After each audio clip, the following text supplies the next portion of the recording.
Hello friends, welcome you all. आज अपन जो देखने वाले हैं बाइनोमियल थ्योरम और एक्सपेंशन फॉर एनी इंडेक्स। तो इसमें अपन छोटे छोटे बाइनोमियल के जो टॉपिक्स हैं या कंसेप्ट्स हैं वो कवर करेंगे।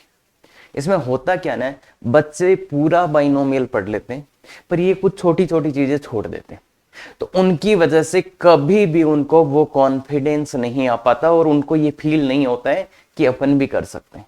तो अगर आपको देखो मैथ्स में नंबर केवल मिलते हैं तो कॉन्फिडेंस है कि आपको उस टॉपिक में कितना कॉन्फिडेंस है।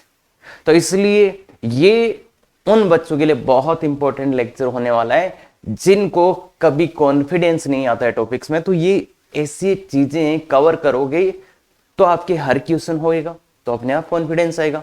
क्या क्लियर है? तो बिल्कुल स्टार्ट करते हैं। देखिए बच्चे, binomial theorem for any rational index. अगर कोई भी रेशनल इंडेक्स हो जाए, जैसे अभी तक जो अपन एक्सपेंशन पढ़ते थे बच्चे 1 + x की पावर n, इसी की बात कर रहे हैं, तो अपन ऐसा ही लिखते थे।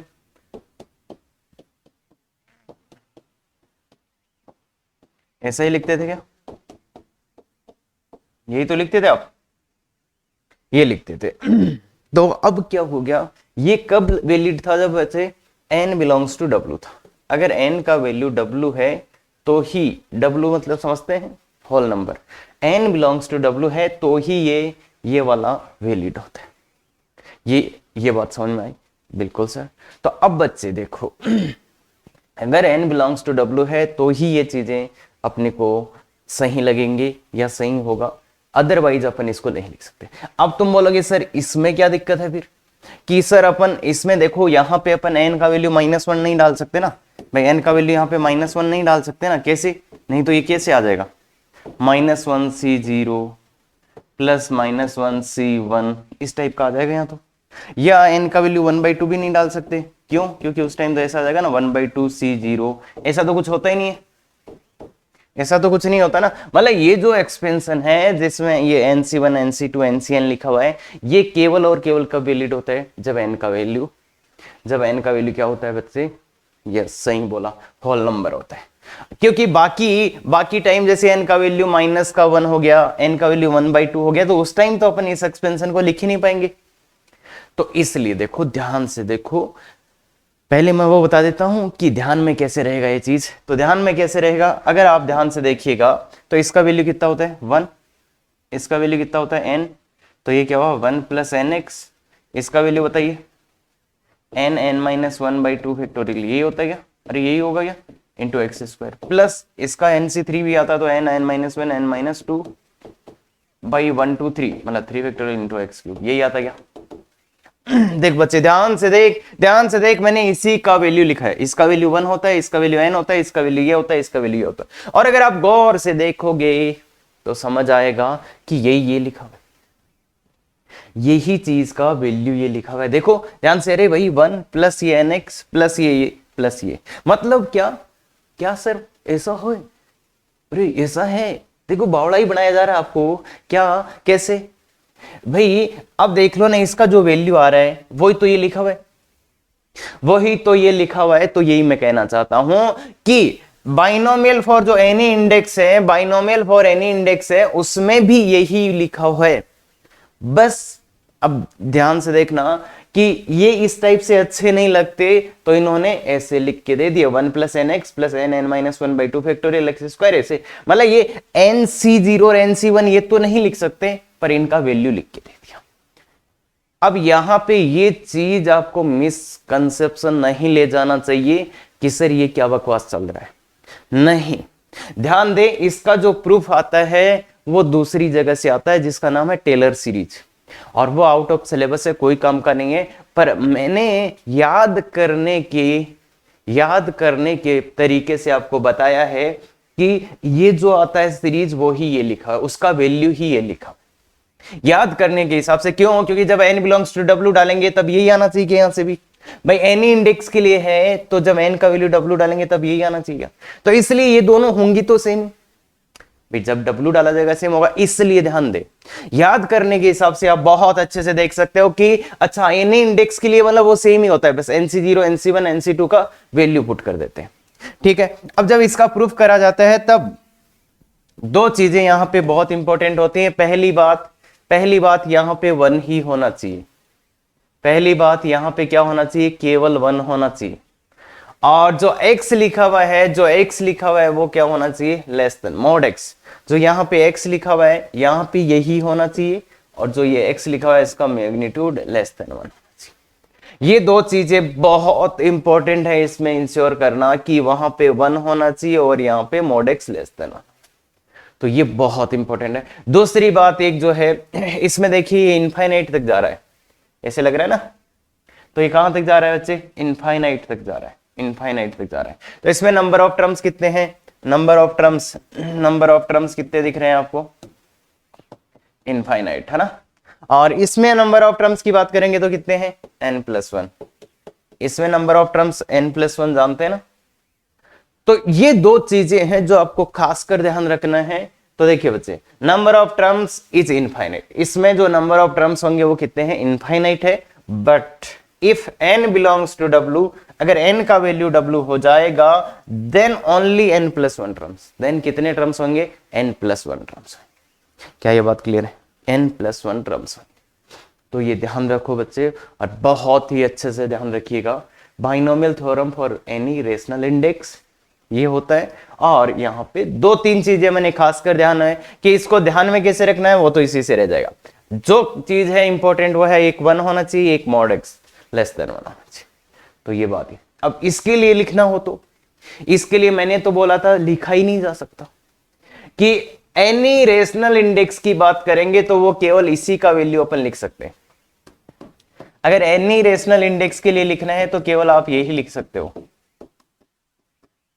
क्या बात समझ आई। तो अब इसका कैसे लिख सकते हैं अपन, इसका कैसे लिख सकते हैं, तो कोई आइडिया है तो बताओ कि इसका कैसे लिखे। मतलब एनी रेशनल इंडेक्स के लिए ये याद है, पर इसमें दो चीजें हैं कि एक तो यहाँ 1 होना चाहिए और एक यहाँ पे जो लिखा है वो मॉड x लेस देन, तभी ये वैलिड होगा। तो अब इसमें तो x+y है, इसको कैसे लिख दोगे। तो ध्यान से देखिए बच्चे, या तो ऐसा हो रहा होगा, केस फर्स्ट ऐसा हो रहा होगा कि mod x greater than mod y हो। कौन, जो x का मैग्नीट्यूड है वो बड़ा हो y के मैग्नीट्यूड से। तो फिर क्या कर सकते हैं, इसमें से x की पावर n कॉमन ले लो, तो क्या बचेगा 1+y/x। अब गौर से देख बच्चे, x की पावर n मैंने कॉमन ले लिया।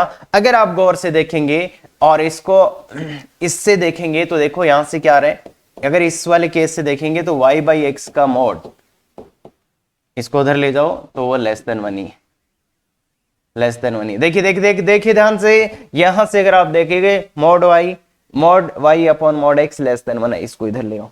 तो मतलब इसका एक्सपेंशन किया जा सकता है, क्यों, क्योंकि जो यहां पे लिखा हुआ है उसका मैग्नीट्यूड लेस देन 1 है। तो इसलिए इसका एक्सपेंशन अपन कर सकते हैं x की power n into 1+n into x की जगह क्या है यहाँ y/x plus n into n-1/2 into y/x का होल स्क्वायर। ध्यान रखना 2 फैक्टोरियल फिर 3 फैक्टोरियल ऐसे आएगा। हाँ, ऐसे ही केस 2 क्या है कि अगर मॉड y बड़ा हो, तो मॉड y बड़ा हो तो क्या हो, y को कॉमन ले लो, y की पावर n कॉमन आएगा 1/x/y, यही बचेगा। ये ध्यान से देखिए, अगर मॉड y बड़ा हो तो क्या ले लो, y की पावर n, सो दैट ये क्या आ जाए, इसका मॉड लेस देन, मतलब मॉड y/x/y लेस देन। क्यों, ये दिख रहा है ना यहाँ से। तो ये लेस देन 1 है, इसलिए इसको भी एक्सपेंशन करा जा सकता है। कैसे, y की power n into 1+n into x की जगह यहाँ x/y प्लस n-1/,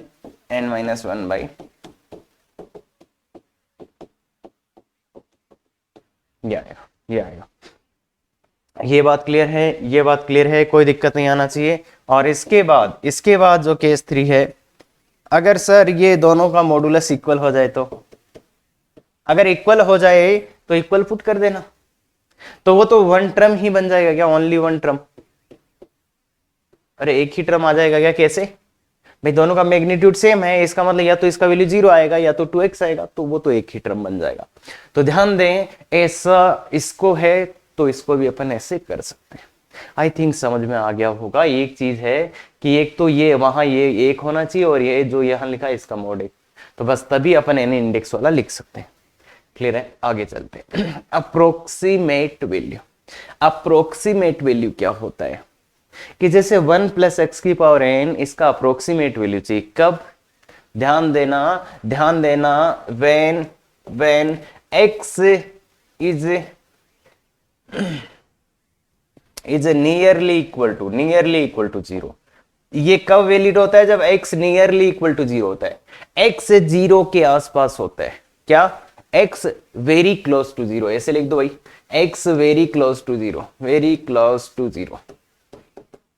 पर ऐसा हो क्यों रहा है, ऐसा हो क्यों रहा है, x very close to zero है तो ऐसा क्यों हो रहा है, तो देखिए बच्चे इसका एक्सपेंशन लिखते तो ये आता क्या, 1 plus n x plus n n minus 1 by 2 x square plus n n minus 1 n minus 2 by 3 factorial into x cube, ऐसा ही आता क्या, बिल्कुल। अब अगर x जीरो के पास है तो ऐसा क्यों हो रहा है, तो देखो उसका एक एग्जांपल लेते हैं। अगर मान लो x का वैल्यू होता 1/100, ठीक है, x का वैल्यू ये होता, तो बताओ मुझे x का स्क्वायर कितना आ जाता, x का स्क्वायर 1 बाई ये आता क्या, और ये कितना 0.0001, और x का क्यूब देखो, x इतना था, x 0.001 था, x स्क्वायर और छोटा हो गया, और x की पावर 10 कर दोगे तो देखो कितना हो जाएगा, ये x की पावर 10 करते ही पता कितने जीरो आ जाएंगे यहाँ पे, 10 की पावर 12, तो ये देखो कितना छोटा हो गया, 0.00000 ऐसे करते करते 1, तो ये कितने जीरो आएंगे, 19 जीरो आएंगे, समझ रहे हो ये कितना छोटा हो गया। तो बेसिकली बात क्या है बच्चे, अगर नंबर अपना जीरो के पास है तो जैसे जैसे अपन पावर्स बढ़ाते हैं, जैसे जैसे अपन पावर्स बढ़ाते हैं तो क्या हो जाता है बच्चे, यस सही बोल रहे हो, क्या हो जाता है, वो नंबर छोटा हो जाता है। ये बात आपको बहुत अच्छे से याद रखना चाहिए कि जैसे जैसे कोई छोटा नंबर है जीरो के पास, उसकी पावर्स बढ़ती है, वो नंबर क्या होता जाता है, छोटा। तो इसलिए जब x क्लोज टू जीरो है, x very close to zero है, तो ये नंबर्स क्या हो जाएंगे, नेग्लेक्ट कर देंगे। 1 प्लस एन एक्स, फिर ये एक्स स्क्वायर वाला छोटा हो जाएगा ना, देखो भाई ये तो मैंने 1/100 लिया, अगर आप 1/1000 ले लोगे तो ये नेग्लिजिबल हो जाए। इसलिए इसका अप्रोक्सीमेट वैल्यू जो आता है वो आता है 1 प्लस एन एक्स। अब कई बार क्या होगा बच्चे, ये वाला टर्म भी अपने को कंसिडर करना पड़ेगा, तो वो भी हो सकता है इफ रिक्वायर्ड, अगर रिक्वायर्ड हो तो इसको अपन यहां तक भी ले सकते हैं। भाई देखो वैसे तो इसको अपन पूरा लेते हैं, पर अगर x nearly close to zero हो तो इससे भी काम चल जाता है कई बार, अगर इससे नहीं थोड़ा सा और लेना है तो इससे भी चल जाएगा। और ये दोनों ही चीजें 12th क्लास के लिमिट टॉपिक में बहुत ही ज्यादा हेल्पफुल होने वाली है, तो ध्यान दें इनको, वहां पे अपन करेंगे, ठीक है क्या। तो चलिए हाँ आगे आप चलते हैं। तो ये binomial theorem for negative integral index. अब देखो बच्चे इसका एग्जैक्ट तो मैं बताऊं तो बहुत ही इंपॉर्टेंट है, 2 क्वेश्चन होते हैं इसके, जो अगर आपको ये नहीं याद तो आप शायद नहीं कर पाएंगे, तो इसलिए ध्यान दें। और अगर आप चाहते हैं कि सर एनी इंडेक्स के लिए पढ़ा दिया तो हम तो उसी को लगा देंगे, सर आपने अभी भी एनी इंडेक्स के लिए पढ़ाया था तो वहां पे एन की जगह -n डाल देंगे, बिल्कुल सही बोल रहे हो, आराम से आंसर आ जाएगा। ये देखिए बच्चे इसका आराम से आंसर ही आ जाएगा, कोई दिक्कत नहीं है इसमें। अगर आप जो पीछे अभी फॉर्मूला पढ़ा है उसको लगाएंगे तो आराम से चीजें आ जाएंगी, जो अपन ने अभी लगा के आए ना ये, तो इसमें चीजें डालो आ जाएगा। पर दिक्कत कहां होने वाला है, इसमें दिक्कत ये होने वाला है जब क्वेश्चन आएगा और उसमें अगर आप वो तरीका लगाएंगे तो आपको टाइम लग जाएगा। तो इसलिए इसको एक बहुत गजब का तरीका बताता हूं, ये याद बात कुछ नहीं करना है। देखिए वे ऑफ मेमोराइजिंग, इसको कैसे अपन बहुत अच्छे से लिख पाएंगे वो देखिए बच्चे। तो यूजिंग अप्रोक्सीमेट वैल्यू, देखिए बच्चे बहुत ही गजब का तरीका है, अगर आप इसको सीख गए ना तो मजा आ जाएगा आपको। 1 प्लस एक्स की पावर -n, 1 प्लस एक्स की पावर -n, यही था क्या। तो बताओ बच्चे मेरे को क्या चाहिए, इसका अप्रोक्सीमेट वैल्यू क्या आएगा, 1 - nx, 1 - nx, यही आएगा इसका अप्रोक्सीमेट वैल्यू। 1 - nx इसका अप्रोक्सीमेट वैल्यू है। अब इसको मैं कन्वर्ट कर देता हूं 1 - nc1 में, किसको कन्वर्ट कर दिया, nc1 इंटू एक्स। मैं इसको n आया, इसको nc1 में कन्वर्ट कर सकता हूं, बिल्कुल कर सकते हो सर। अब क्या करना है, अब क्या करना है, यहां तक आ गया। अब क्या करना है, ऊपर वाले को भी एक बढ़ा दो, नीचे वाले को भी एक इंक्रीज कर, ऊपर वाले को एक इंक्रीज, नीचे वाले को एक इंक्रीज। तो n+1 c एक इसमें बढ़ा दो तो 2x²। अब माइनस आ जाएगा n+2, एक और इंक्रीज कर दो ऊपर वाले को, c नीचे वाले को भी इंक्रीज कर दो, एक और इंक्रीज कर दो n+3 नीचे वाले को भी एक। समझ में आ रहा है बात? तो ये बात होता है बच्चे कि जो यहां पे आया है, जो यहां पे आया है, इसको एक इंक्रीज कर दो और इसको भी एक कर दो, मतलब +1 और इसमें भी +1, और ऐसे ही इसमें भी फिर +1 और इसमें भी +1। तो मतलब एक एक जोड़ते जाओ, ऊपर वाले में नीचे वाले में क्या कह रहा हूं, एक एक जोड़ते जाओ, एक एक जोड़ते जाओ तो हमेशा आ जाएगा। अब देखो एक बात खास है, अगर अपन ऊपर भी एक जोड़ रहे हैं, नीचे भी एक जोड़ रहे हैं, ऊपर भी एक जोड़ रहे हैं, नीचे भी एक जोड़ रहे हैं, तो इन दोनों का डिफरेंस कांस्टेंट ही रहेगा क्या? डिफरेंस कांस्टेंट ही रहेगा क्या भाई? यहाँ पे देखो n-1, इसका भी n-1, इसका भी n-1, तो जब x की पावर r वाला लिखोगे तो यहाँ क्या आएगा, r ही आएगा। देखो अगर 4 है तो 4, 3 है तो 3, 2 है तो 2, 1 है तो 1, तो मतलब r ही आएगा।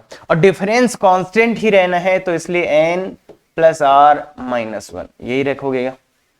और इंटू, अब पता नहीं ये प्लस माइनस चल रहा है तो -1 की पावर r। क्या बोला बच्चे मैंने, क्या बोला? देख बच्चे, इसमें इस ये हुआ, इसके बाद एक एक इसमें ऐड किया, एक इसमें ऐड किया, एक इसमें, ऐसे ही चल रहे हैं, तो इसका और इसका डिफरेंस कांस्टेंट रहेगा n-1 n-1, तो यहां पे भी n-1 बना दिया। समझे बात को?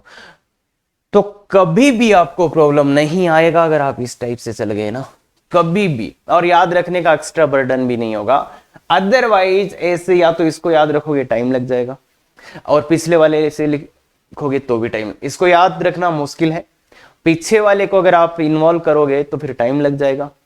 सर अरे याद क्या सर, इसको तो याद कर ही सकते हैं, बिल्कुल सही बोल रहे बच्चे, पर अगर याद ऐसी चीजों करने लगे ना तो फिर क्या क्या याद करोगे, क्या क्या याद करोगे? हाँ, तो वो ध्यान दे।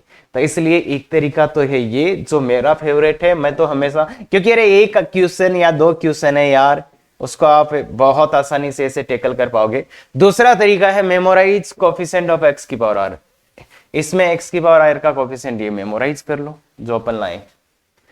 तो मतलब कुछ बच्चे इसको भी प्रीफर करते हैं भाई, कुछ बच्चे इसको भी प्रीफर करते हैं, तो वो आपकी फेवरेट पर्सनल चॉइस है। बाकी मेरा अगर मान रहे हो तो मैं बोलूंगा एक ध्यान में देख लो, काम खत्म हो जाएगा। और इसका प्रैक्टिस भी मैं करा देता हूं, देखो अभी 2-3 क्वेश्चंस में। हाँ, इसको लिखना है मुझे, इसको लिखना है। तो देखिए बच्चे, मैं एक सीधा सीधा क्या लिखूंगा, मेरे को 1 + x की पावर -1 चाहिए, तो मैं क्या लिखूंगा, इसका approximate value 1 - nx n × x, या अब इसको क्या लिख देंगे 1c1 × x, इसको क्या लिखा 1c1। अब क्या आगे वाला, इसमें भी एक बढ़ाओ, इसमें भी एक बढ़ाओ, तो एक एक बढ़ाओ, देखे प्लस इसमें एक बढ़ाओ तो 2, और नीचे वाले में भी एक बढ़ाओ तो 2, देखो इसमें 1 बढ़ाओ, इसमें, और अब एक एक और बढ़ा दो तो 3c3x3, एक एक और बढ़ा दो, समझ गए? तो देखो यही आ गएगा 1 - x + x² + x³ + x की बार। और कुछ बच्चे तो इतने तेज होते हैं कि उनको ये देखते ही याद ये आ जाता है। कुछ बच्चे इतने खतरनाक होते हैं कि उनको ये देखते ही याद आ जाता है कि एक जीपी का सम है ये।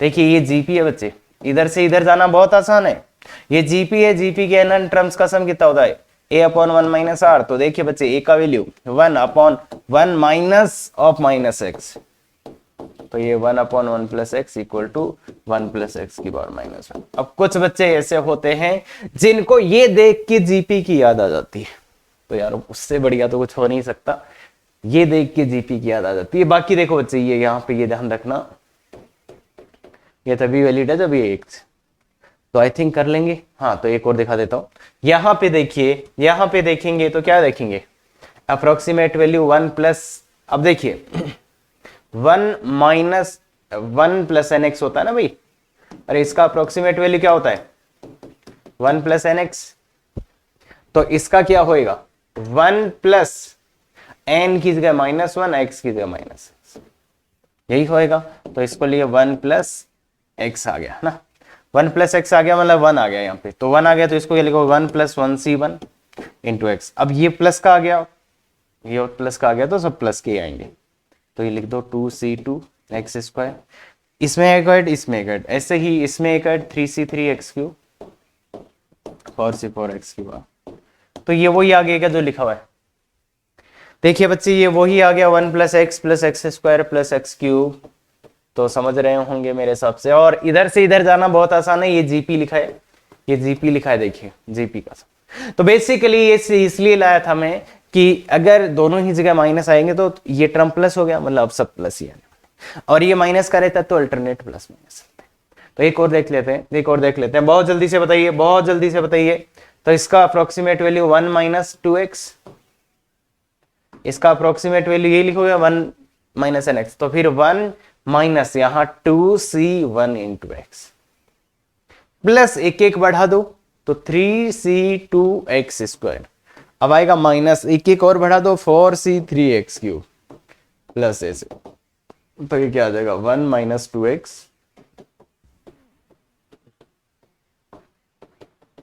ये आ रहा है, देखो ये आ रहा है, तो समझ में आ रहा होगा, कोई दिक्कत नहीं आना चाहिए, कोई दिक्कत नहीं आना चाहिए। और इधर से देखोगे तो ये एजीपी है बच्चे, एजीपी जानते हो क्या? अगर आप इधर से देखोगे तो ये एजीपी है, उसका सम इधर, तो एजीपी का सम निकालना आता होगा, नहीं आता तो भी कोई प्रॉब्लम नहीं है वैसे, तो ये ठीक है। अब है ये इसका एक स्टैंडर्ड क्वेश्चन है जो अपने को होना चाहिए बच्चे, और अच्छे से ही होना चाहिए। तो बहुत अच्छे से ट्राई करो कि इस क्वेश्चन को कैसे लाएंगे। तो ये है 1 + x⁻10, अलग अलग तो कर ही सकते हैं, 1 - x, भाई सिंप्लीफाई करने की कोशिश करोगे ना, और तो क्या करोगे। तो इसके बाद आएगा 1 + x⁻10, और ये नीचे वाला क्या हो जाएगा, नीचे वाला क्या हो जाएगा बच्चे 1 - x⁻−10। तो अब अपने को करना है इसको सिंप्लीफिकेशन, भाई सिंप्लीफाई। अब तो ये तो अपना बाइनोमियल थ्योरम है, तो ये तो tan c0 +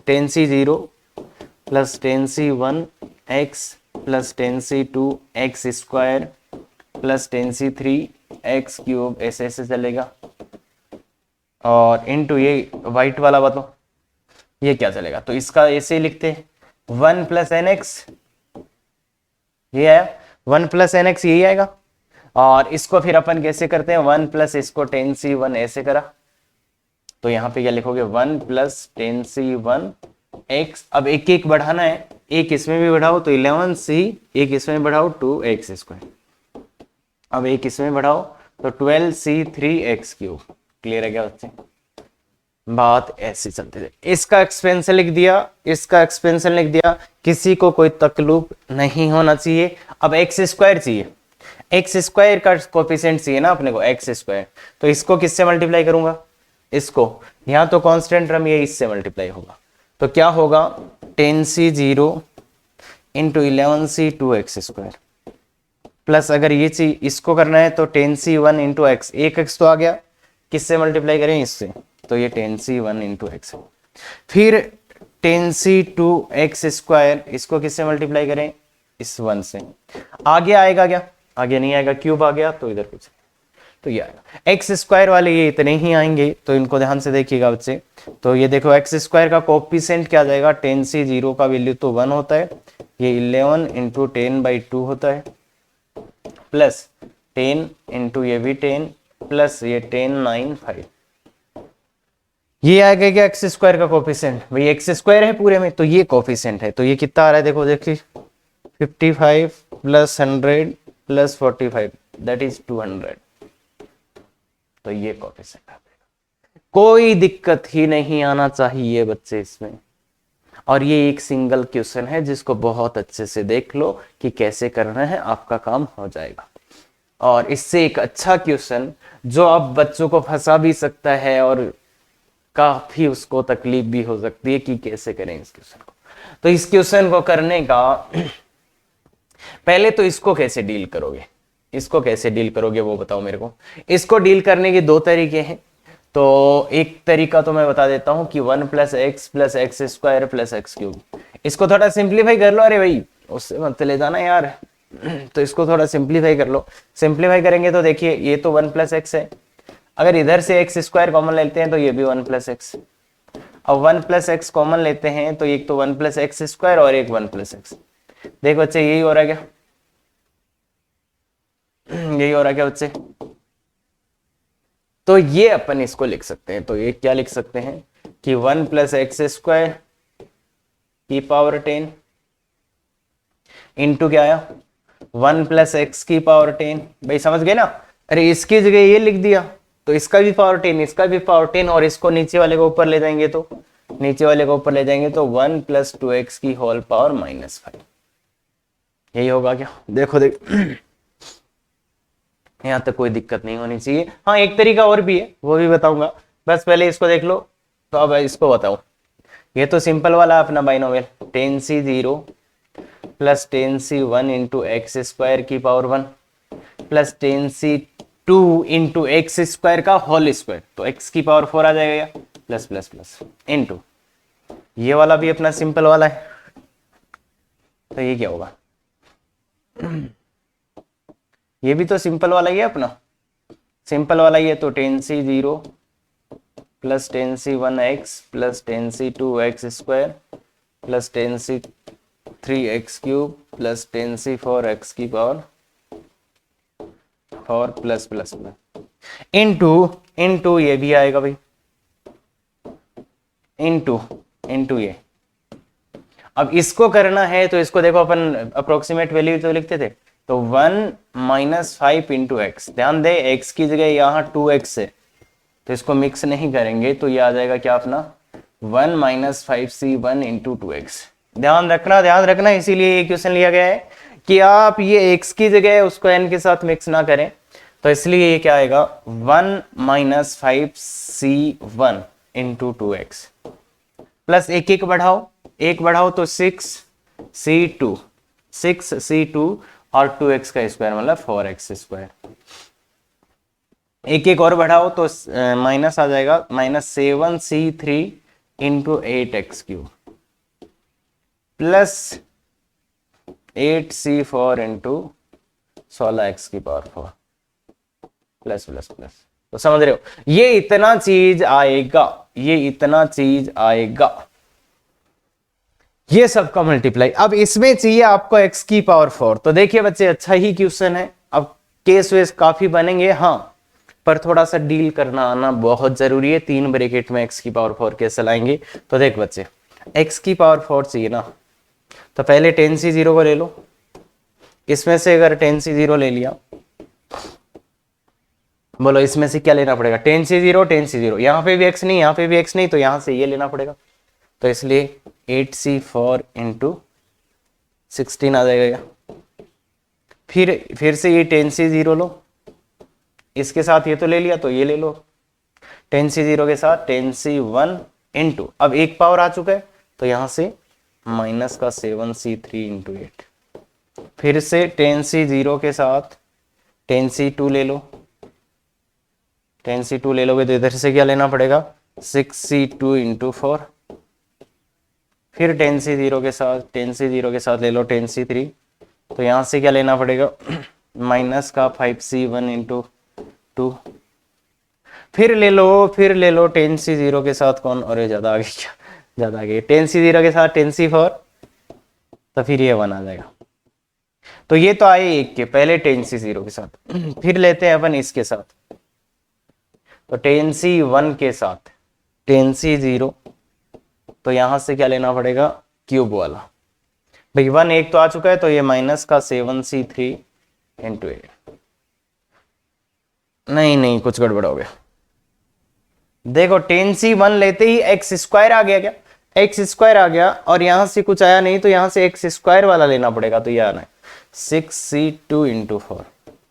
ध्यान दे 10c1 लिया तो एक्स स्क्वायर आ गया, यहां से एक्स नहीं आया तो यहां से लेना, फिर 10c1 के साथ लिया मैंने 10c1, तो देखो एक तो यहां से एक्स स्क्वायर, एक यहां से एक्स, तो एक्स क्यूब हो गया, तो ये लाना पड़ेगा -5c1 इंटू 2, प्लस फिर 10c1 के साथ अगर मैं 10c2 ले लेता हूं, तो यहां पे एक्स स्क्वायर कंप्लीट हो गया, तो 1।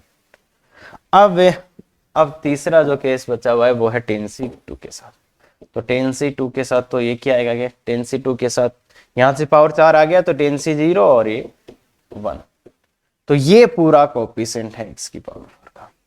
सर इतना बड़ा होता है क्या?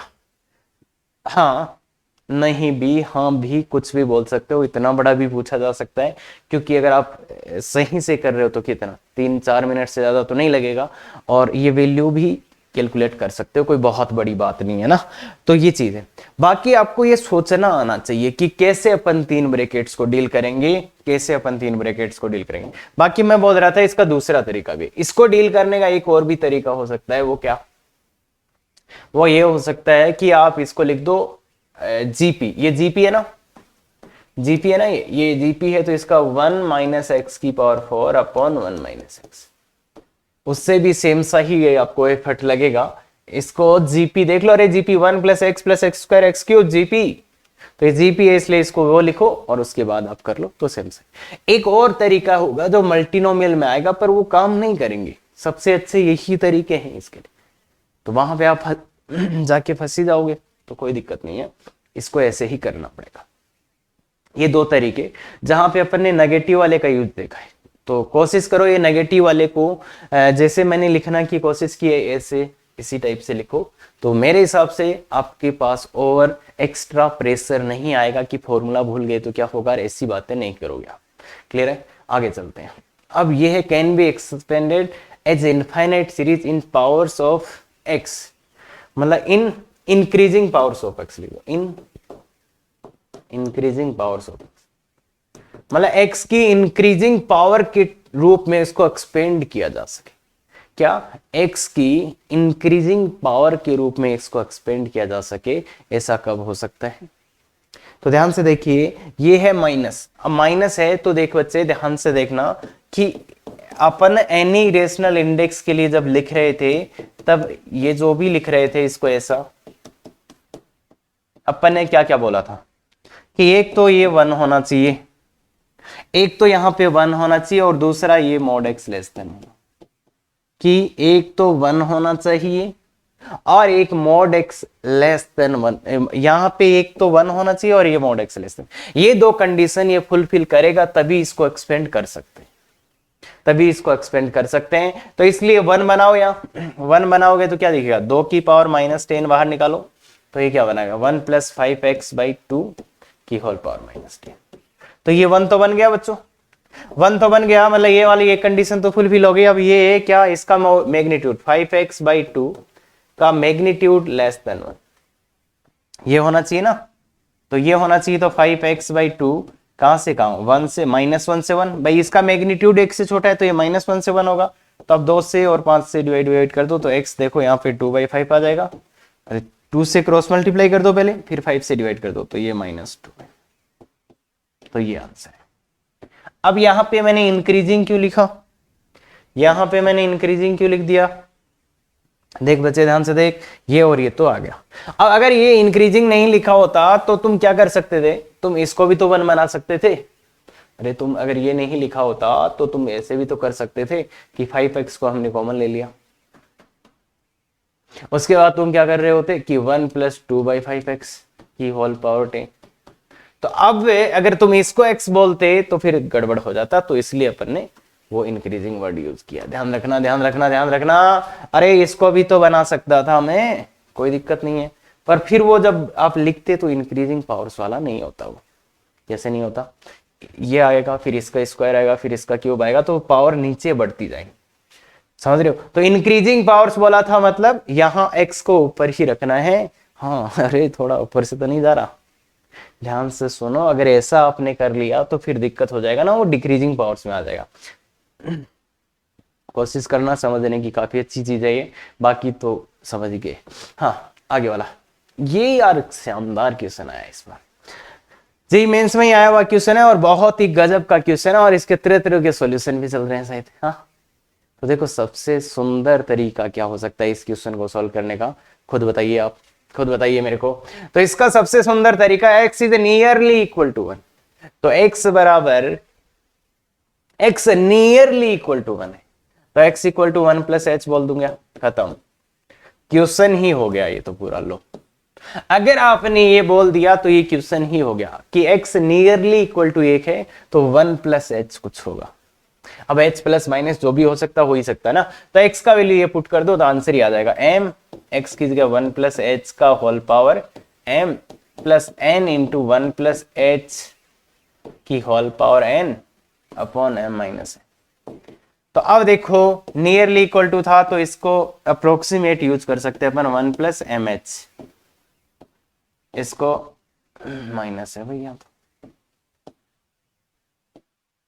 n into 1 plus n h upon m minus n।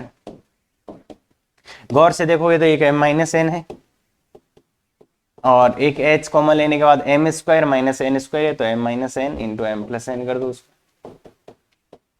Upon m minus n। अब m माइनस n डिवाइड लग जाएगा भाई, नीचे लिखा हुआ था तो जीरो तो नहीं है तो काट दो, 1 plus m n into h ये बचा। इसको अगर आप गौर से देखोगे ना और बहुत गौर से देखोगे, अगर बहुत गौर से देखोगे तो इसको लिखोगे 1 प्लस एच का पावर 1 प्लस एच का पावर एम प्लस एन और इसको लिख दोगे x की power m plus N.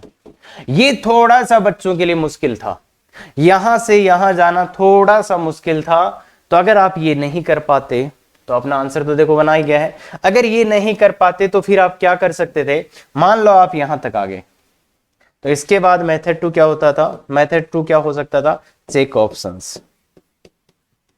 Check options, options को चेक कर लो बच्चे, क्या करो ऑप्शंस को चेक कर लो, ऑप्शन को चेक कर लो। कैसे चेक कर लें सर, कि ये वाला वैल्यू पुट करो ऑप्शन में, ये वाला वैल्यू पुट करो और वैल्यू निकाल लो, सबका तो अपने आप ही समझो। अरे अप्रोक्सीमेट वैल्यू निकाल लो यार, जैसे इसमें डाला इसको तो 1 प्लस एच की पावर m प्लस एन, तो वो 1 प्लस एन एक्स वाला फॉर्मूला लगा दो तो अपने आप ही कम हो जाएगा। क्या बात क्लियर है, पक्का?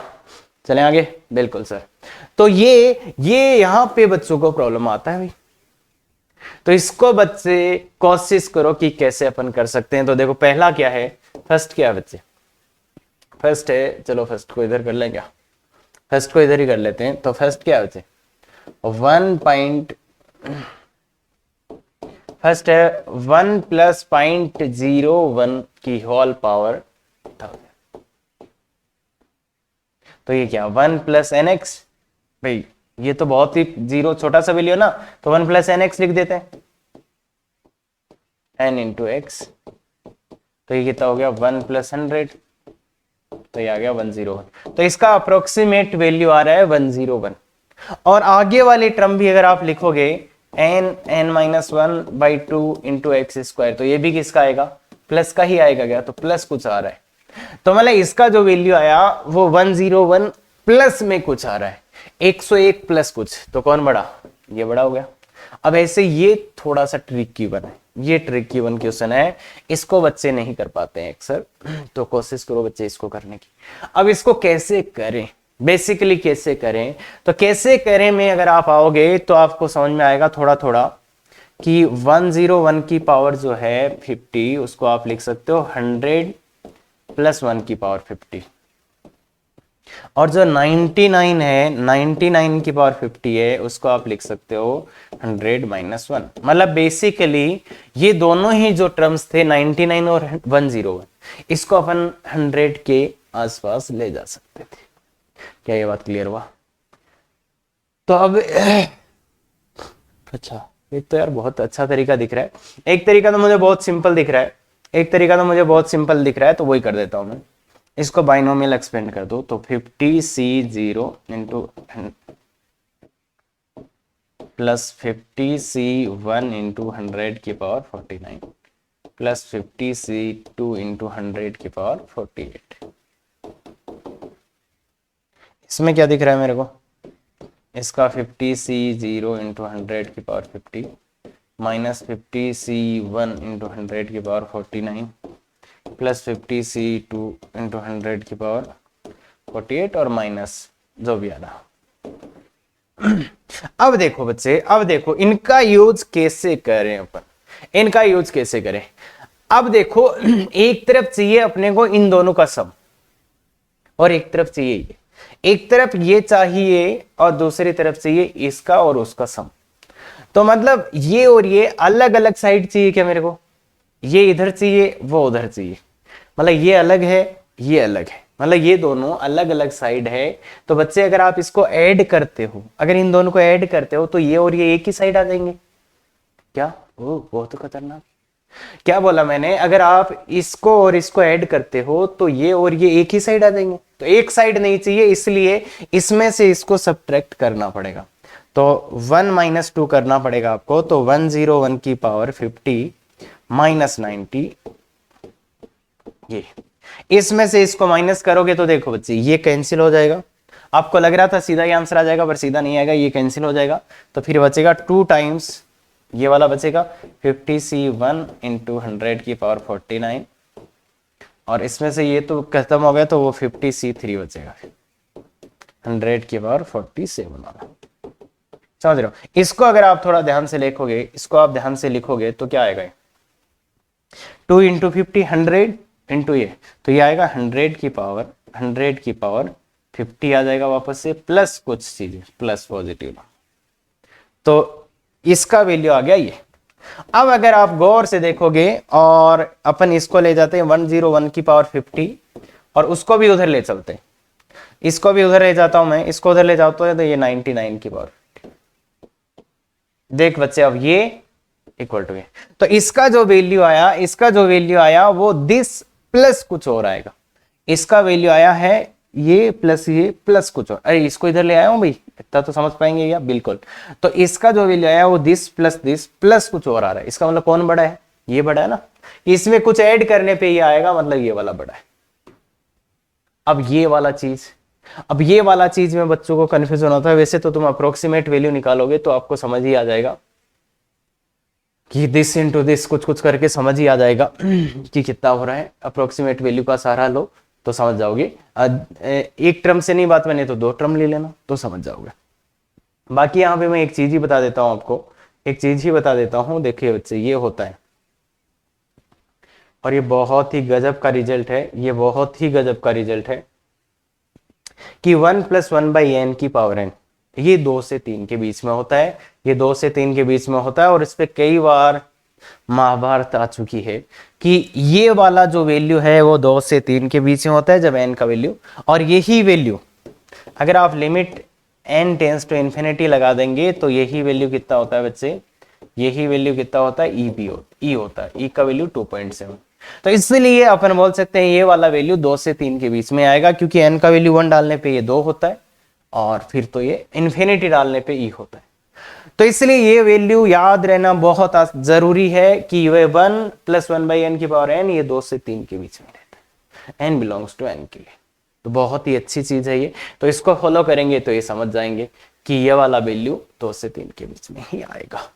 क्या बात क्लियर है? बाकी कर सकते हैं आराम से उसको प्रूफ, और ये समझ गए, तो ये ध्यान में रखना वाली चीज है। हाँ, आगे चलिए, वैल्यू ऑफ दिस। इस क्वेश्चन में आके बच्चे कुछ नहीं करते, कुछ भी नहीं, कुछ दिमाग में ही नहीं आ रहा, तो इसलिए इसको ऐसा ही ना छोड़े बच्चे, थोड़ा सा देखने की कोशिश, तो क्या कर सकते, कुछ आइडिया नहीं आएगा, तो देख, तो ये बच्चे ऐसा ही लग रहा है जैसा इस टाइप का 1 + nx n(n-1/2 factorial into x² plus n(n-1 n-2/3 factorial into x³। तो ऐसा ही लग रहा है ये कुछ, वैसे पहली बार में कुछ नहीं लगेगा तुम्हें ऐसा। तो अब देखो कंपेयर कर लो, ये तो ये एक आ गया, ये तो nx का वैल्यू कितना आ गया, n इंटू x का वैल्यू 1/3। अगर कंपेयर करें तो ये 1 तो 1 हो गया, और ये nx, और n(n-1/2 इंटू x², इसका वैल्यू क्या आएगा 1/3 इंटू 3/6, और आगे वाले का वो हो जाएगा। तो अपने को तो n और x के वैल्यू निकालने, n और x के वैल्यू आप निकालोगे तो देखो बच्चे क्या आएगा। इसको थोड़ा अच्छा करते हैं, तो इसको उधर ले जाओ, 3 से 3 कट जाएगा, और ये तो कितना हो रहा है, इस 2 को क्रॉस मल्टीप्लाई कर दोगे, इस 2 को, तो ये कट जाएगा, तो ये आ जाएगा n² x² minus nx² equal to, इस 2 को क्रॉस मल्टीप्लाई करा तो ये 1/3 आ जाएगा। अब इसको ध्यान में रखते हुए इन दोनों इक्वेशन से अपने को इसका वैल्यू लाना है, तो इसको लिख दिया nx का होल स्क्वायर माइनस इसको लिख दिया nx into x equal to 1/3। तो इसका वैल्यू यहां डाल दो, तो ये 1/9 आ जाएगा, माइनस 1/3x इक्वल टू 1/3। तो 9 से मल्टीप्लाई कर दो तो ये आ जाएगा 1 - 3x इक्वल टू 3। तो यहां से x का वैल्यू कितना आ रहा है, x का वैल्यू आ रहा है -2/3। x का वैल्यू आ रहा है माइनस का 2/3 और x का वैल्यू अगर ये आ रहा है तो n का वैल्यू कितना आ जाएगा, n का वैल्यू यहाँ पे डाल दे, n इंटू एक्स का वैल्यू -2/3 इक्वल टू, तो n का वैल्यू आ गया माइनस का 1/2 x किसका n का, n का वैल्यू आ गया माइनस का 1/2। तो ये वैल्यूज आ गई।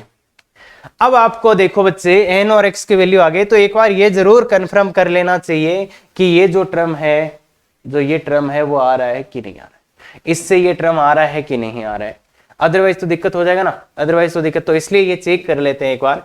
n का वैल्यू डालिए -1/2 इंटू -1 -1/2 सॉरी -1/2 -1 और -1/2 -2 इंटू एक्स का क्यूब, तो -2/3 का क्यूब। चेक कर लेते हैं कि वो टर्म आ रहा है कि नहीं आ रहा। 3 फैक्टोरियल 1 2 3। अब अगर आप गौर से देखेंगे, इसको गौर से देखेंगे तो क्या आ जाएगा, देखिए यहाँ तो ये 27 आ जाएगा, तो 27 आ जाएगा, 3 6 9 करना अपने को, तो 3 देखो 1 2 3 इंटू 27, ऊपर क्या आएगा, ये देखो 8, तो इससे 2 कटेगा 2 कटेगा 2 कटेगा, तो ये कितना बचेगा, और सब माइनस के हैं तो प्लस हो जाएगा, तो ये 1 बचेगा, यहाँ पे 3 और यहाँ पे 5, और वो 8 से 8 कट जाएगा। तो इसको और अच्छा लिखेंगे तो n35 इंटू ये 369 हो जाएगा। देखो तो ये आ रहा है, बेसिकली ये आ रहा है, मतलब x और n के ये वैल्यू लेने पे इस टर्म का वैल्यू ये आ रहा है, इसका मतलब ये।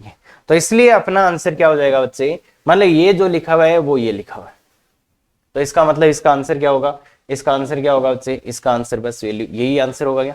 तो इसमें वैल्यू डाल दो 1 माइनस एक्स का वैल्यू 2/3 का होल पावर -1/2, तो ये आ गया 1/3 का होल पावर -1/2, तो ये आ जाएगा 3 का पावर 1/2 जो कि हो जाएगा √3।